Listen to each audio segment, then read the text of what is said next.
так вот, это мы убираем, вот так. Все. Но это же не для детей. Сгнившие деревянные балки, сыпающаяся штукатурка и сырость на стенах – еще полбеды, рассказывает директор школы Роза Мальсагова. Во время сильного ветра тут часто слетает и кровля, а ремонтирует своими силами персонал школы, причем несколько раз в год. А что касается кровли, вот эти листы летают, как я говорю, нет ни желобов, видите, ни одного желоба нет, ни снегозадержателей, ни водосточных труб, как это положено по Санпину. И вот эти сейчас же природные аномалии, вроде хорошая погода, потом раз откуда-то вихрь, ветер и дождь, да, сильный. И вот срывает эти листы. Внутренний облик 5-й Назрановской школы кардинально отличается от внешнего. Уютные и чистые кабинеты, коридоры, свой уголок отдыха для детей. Красоту своими силами тут поддерживают и педагоги, и родители. Много усилий мы прикладываем к тому, чтобы внешний вид кабинетов, рекреации, коридоров, он соответствовал, чтобы дети, заходя в школу, чувствовали себя как дома, чтобы они чувствовали это тепло, уют, чтобы в прекрасных условиях получали знания, чтобы их тянуло в школу. У гостей подчас создается впечатление, что капремонт зданию и не нужен, отмечает Роза Мальсагова. Но электропроводка и вся пожарная система в школе давно пришли в негодность. Через сгнившие оконные рамы продувает, а в подвале постоянное скопление дождевой воды. Летом, пока дети на каникулах, работники то и дело замазывают трещины и следы сырости на фасаде. Школа нуждается в капитальном ремонте. Каждый год нам приходится вот это, как говорится, подмазывать, подбеливать. Все сыпется. Испортилось все. Потому что, как говорится, учеников очень много. Я не знаю, как говорится, дальше как будет. Мне кажется, эта школа так и будет стоять, пока не провалится.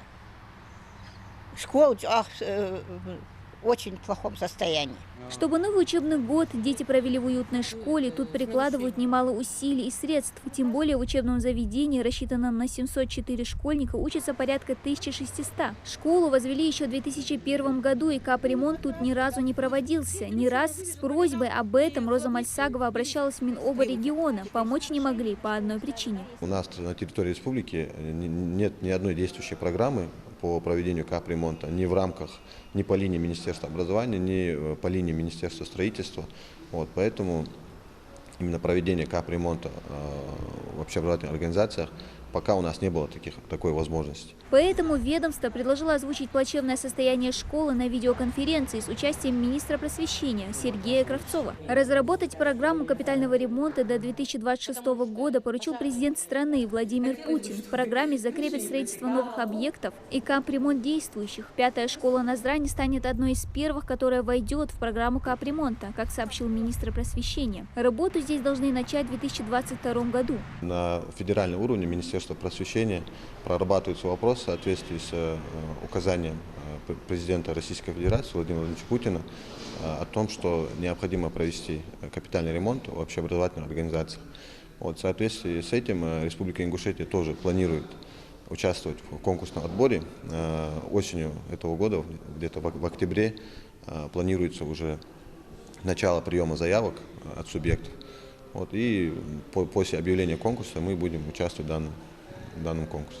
В 2022 году по программе капитального ремонта планируют отремонтировать почти 1500 школ по всей стране. Какие еще образовательные учреждения войдут в проект, Минобру еще предстоит решить.